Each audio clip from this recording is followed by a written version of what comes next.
Bismillahirrahmanirrahim. Assalamualaikum warahmatullahi wabarakatuh. Alhamdulillahirrabbilalamin. Wabihi nasta'in wala umurid dunia waddin. Assalatu wassalamu ala asrafil anbiya'i wal mursalin wa ala alihi wa sahbihi ajmain, amma ba'du.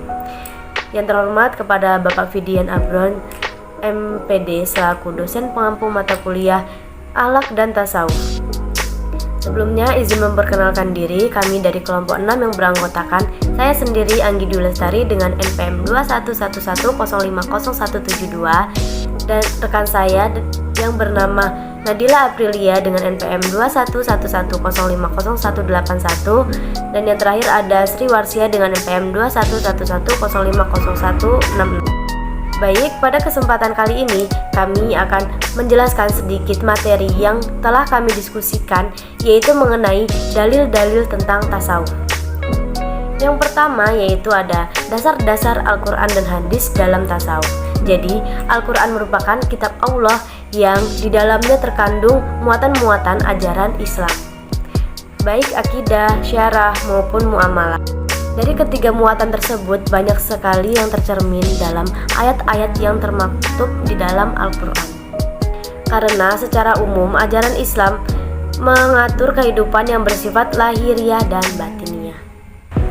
Jadi kehidupan unsur tasawuf ini mendapat perhatian yang cukup besar dari sumber ajaran Islam, yaitu Al-Quran, As-Sunnah, praktik, kehidupan Nabi dan para sahabatnya. Kemudian selanjutnya ada pembagian ayat Al-Quran. Yang pertama yaitu ada ayat Al-Quran tentang tasawuf secara eksplisit. Nah, jadi makna dari eksplisit itu sendiri adalah makna absolut yang langsung diacu oleh bahasa. Konsep bahasa ini bersifat denotatif atau yang sebenarnya dan sebagai representasi dari bahasa kognitif. Kemudian yang selanjutnya yaitu ada makna implisit, yang dimana makna implisit itu mengacu kepada emosi, sedangkan makna eksplisit itu mengacu kepada informasi. Dalam Quran Surah Al-Ma'idah ayat 54 yang berbunyi, A'udzubillahi minasyaitonirrajim, Bismillahirrahmanirrahim. Ya ayyuhallazina amanu may yartadda minkum an dinihi fasawfa yatillahu biqaumin yuhibbuhum wa yuhibbuna azillatin 'alal mu'minina 'izzatin 'alal kafirina yujahiduna fi sabilillahi wa la yakhafuna lawmata laa'im. Dzalika fadlullahi yu'tihi man yasha' wallahu wasi'un 'alim. Shadaqallahul 'adzim. Yang artinya yaitu, hai orang-orang yang beriman, barang siapa di antara kamu yang murtad dari agamanya, maka kelak Allah akan mendatangkan suatu kaum yang Allah mencintai mereka, dan mereka pun mencintainya, yang bersikap lemah lembut terhadap orang yang mukmin, yang bersikap keras terhadap orang-orang kafir, dan yang berjihad di jalan Allah, yang tidak takut kepada celaan orang yang suka mencela. Itulah karunia Allah, diberikannya kepada siapa yang dikehendakinya, dan Allah Maha Luas pemberiannya, lagi Maha mengetahui. Nah, berdasarkan dasar Al-Quran tentang tasawuf secara eksplisit di atas memiliki ciri-ciri, yaitu yang pertama ada Allah mencintai mereka, mereka pun mencintai Allah. Kemudian yang kedua ada bersikap lemah lembut terhadap orang-orang mukmin dan bersikap tegas terhadap orang-orang kafir. Sifat ini merupakan hasil kecintaan kepada Allah. Seorang yang cinta kepada Allah akan menjadi seorang yang arif bijaksana, yang akan selalu gembira dan senyum. Bersikap lemah lembut karena jiwanya dipenuhi oleh sifat Allah yang paling dominan, yaitu rahmat dan kasih sayang.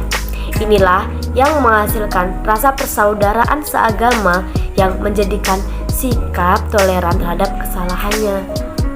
Lemah lembut dan sikap dalam perilakunya masuk ketika menegur atau menasihatinya. Nah, sikap inilah yang mengatur seorang muslim merasakan derita saudaranya, sehingga dapat memenuhi kebutuhannya dan melapangkan kesulitannya. Sedangkan yang dimaksud sikap tegas terhadap orang-orang kafir bukan berarti memusuhi pribadinya atau memaksakan mereka memeluk Islam, atau merusak tempat ibadah dan menghalangi mereka melaksanakan tuntutan agama. Kemudian selanjutnya yang ketiga yaitu mereka berjihad di jalan Allah. Nah, jihad di sini tidak terbatas dalam bentuk mengangkat senjata, tetapi termasuk upaya-upaya membela Islam dan memperkaya peradabannya dengan lisan dan tulisan, sambil menjelaskan ajaran Islam dan menangkal ide-ide yang bertentangan dengan lebih-lebih yang memburuknya. Kemudian yang terakhir ada yaitu tidak takut kepada celaan pencela.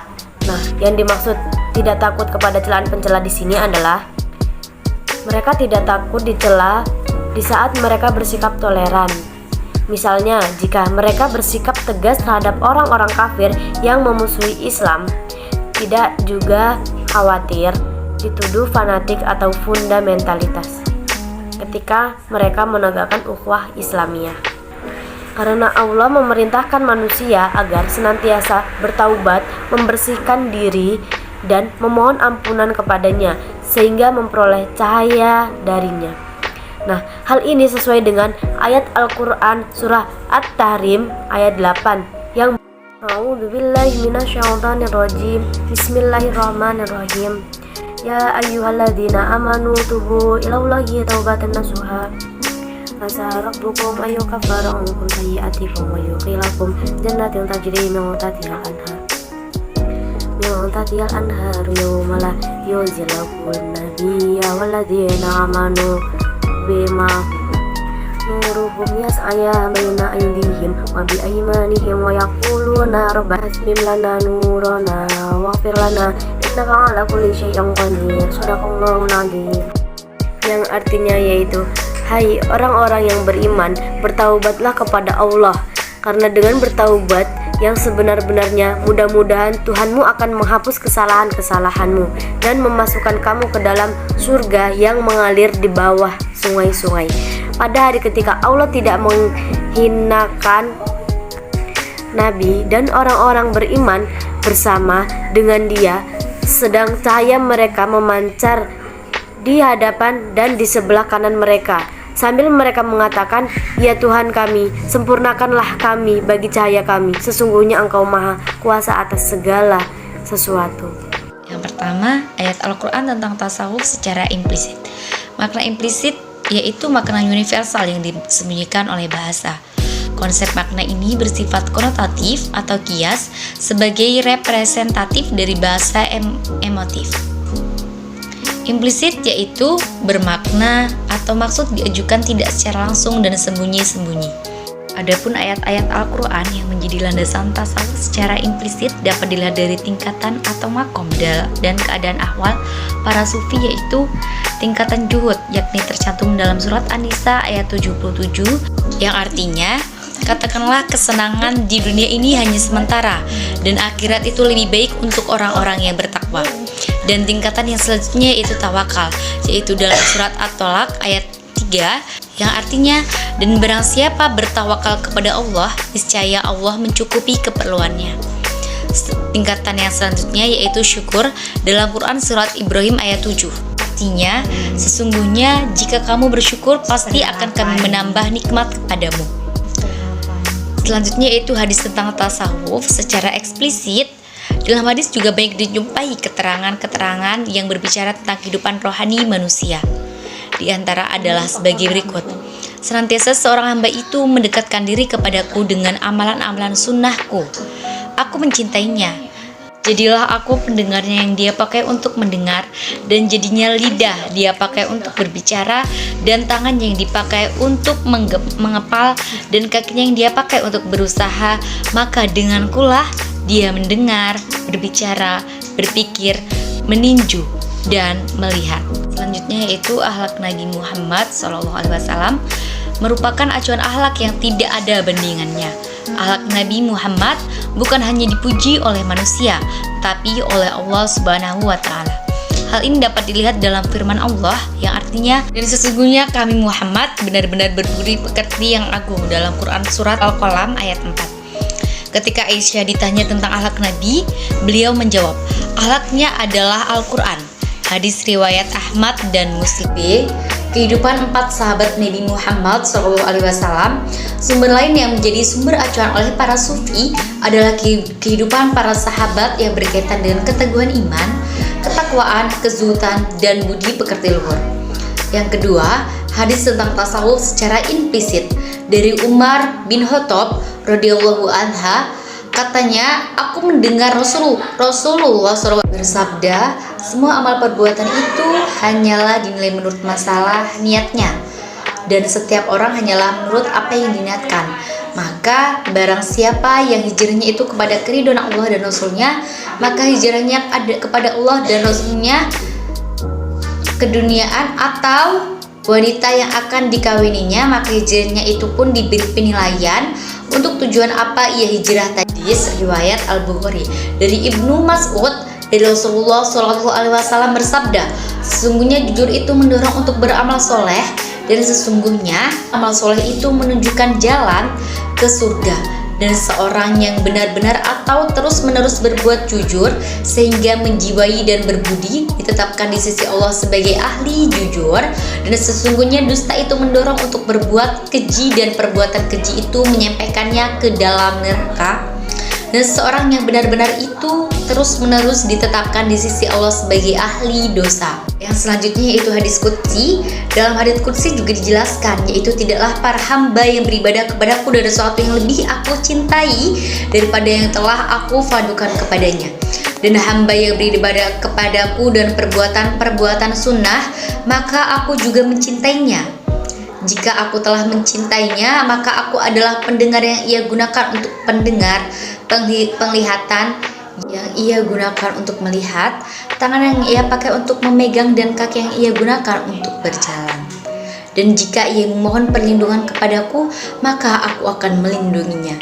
Hadis ini menjelaskan bahwa sesungguhnya seseorang hamba mampu meninggalkan syahwat dan tenggelam dalam ketaatan, sehingga ia hanya menggunakan anggota badannya sesuai dengan tujuan penciptaannya, sesuai taufik dan hidayah Allah Subhanahu wa Ta'ala. Hadis ini memberikan pengertian bahwa dasar kecintaan Allah kepada hambanya adalah melalui perbuatan-perbuatan sunnah. Contoh perilaku Rasul dan sahabat dalam kajian tasawuf. Benih-benih tasawuf sudah ada sejak dalam kehidupan Nabi Muhammad SAW. Hal ini dapat dilihat dalam perilaku dan peristiwa dalam hidup, ibadah, dan perilaku Nabi Muhammad SAW. Peristiwa dan perilaku hidup Nabi sebelum diangkat menjadi Rasul, berhari-hari beliau berkholawat atau mengasingkan diri di Gua Hira, terutama pada bulan Ramadan. Di sana Nabi banyak berzikir tafakur dalam rangka mendekatkan diri kepada Allah Subhanahu wa Ta'ala. Pengasihan diri Nabi Muhammad SAW di Gua Hira ini merupakan acuan utama para sufi dalam melakukan kholawat. Kemudian puncak kedekatan SAW dengan Allah Subhanahu wa Ta'ala tercapai ketika melakukan Isra Mi'raj. Adapun kehidupan keempat sahabat Nabi SAW yang dijadikan panutan para sufi adalah Abu Bakar As-Siddiq. Pada mulanya ia adalah seorang Quraisy yang kaya. Setelah masuk Islam, ia menjadi orang yang sangat sederhana ketika menghadapi perang Tabuk. Rasulullah SAW bertanya kepada para sahabat, siapa yang bersedia memberikan harta bendanya di jalan Allah Subhanahu wa Ta'ala? Abu Bakarlah yang pertama menjawab, saya ya Rasulullah. Akhirnya Abu Bakar memberikan seluruh harta bendanya untuk jalan Subhanahu wa Ta'ala. Melihat demikian, Nabi SAW bertanya kepada, apabila yang tinggal untukmu, hai Abu Bakar? Ia menjawab, cukup bagiku Allah dan Rasulnya. Diriwayatkan bahwa selama 6 hari dalam seminggu, Abu Bakar selalu dalam keadaan lapar. Pada suatu hari, Rasulullah pergi ke masjid. Di sana Nabi Muhammad SAW bertemu Abu Bakar dan Umar bin Khattab. Kemudian ia bertanya, kenapa Anda berdua sudah ada di masjid? Kedua sahabat itu menjawab, karena menghibur lapar. Diceritakan pula bahwa Abu Bakar hanya memiliki sehelai pakaian. Ia berkata, jika seorang hamba begitu dipersamakan oleh hiasan dunia, Allah membencinya sampai ia meninggalkan perhiasan itu. Oleh karena itu, Abu Bakar memiliki takwa sebagai pakaiannya. Ia mengisi dirinya dengan sifat-sifat rendah hati, santun, sabar, dan selalu mendekatkan diri kepada Allah Subhanahu wa Ta'ala. Umar bin Khattab yang terkenal dengan keheningan jiwa dan kebersihan kalbunya, sehingga Rasulullah SAW berkata, Allah telah menjadikan kebenaran pada lidah hati Umar. Ia terkenal dengan kezuhudan dan kesederhanaannya. Diriwayatkan pada suatu ketika setelah ia menjabat sebagai khalifah, Ia berpidato dengan memakai baju bertambal dan belas sobekan. Diceritakan Abdullah bin Umar, putra Umar bin Khattab, ketika masih kecil bermain dengan anak-anak yang lain. Anak-anak itu semua mengejek Abdullah karena pakaian yang dipakainya penuh dengan tambalan. Karena pakaian yang dipakaikan penuh tambalan, hal ini disampaikannya kepada ayahnya yang ketika itu menjabat sebagai khalifah. Selanjutnya Utsman bin Affan. Utsman bin Affan yang menjadi teladan para sufi dalam banyak hal. Utsman adalah seorang yang zuhud, tawaduk atau merendahkan di hadapan Allah Subhanahu wa taala. Banyak mengingat Allah Subhanahu wa taala, banyak membaca ayat-ayat Allah Subhanahu wa taala dan memiliki akhlak yang terpuji. Diriwayatkan ketika menghadapi perang Tabuk, sementara kaum muslimin sedang menghadapi paceklik, Utsman memberikan bantuan yang besar berupa kendaraan dan pembekalan tentara. Diriwayatkan pula Utsman telah membeli sebuah telaga milik seorang Yahudi untuk kaum muslimin. Hal ini dilakukan karena air telaga tersebut tidak boleh diambil oleh kaum muslimin. Di masa pemerintahan Abu Bakar terjadi kemarauan panjang. Baiklah, demikian penyampaian materi dari kelompok kami. Jika ada kurang dan lebihnya kami mohon maaf. Kepada Allah kami mohon ampun. Wassalamualaikum warahmatullahi wabarakatuh.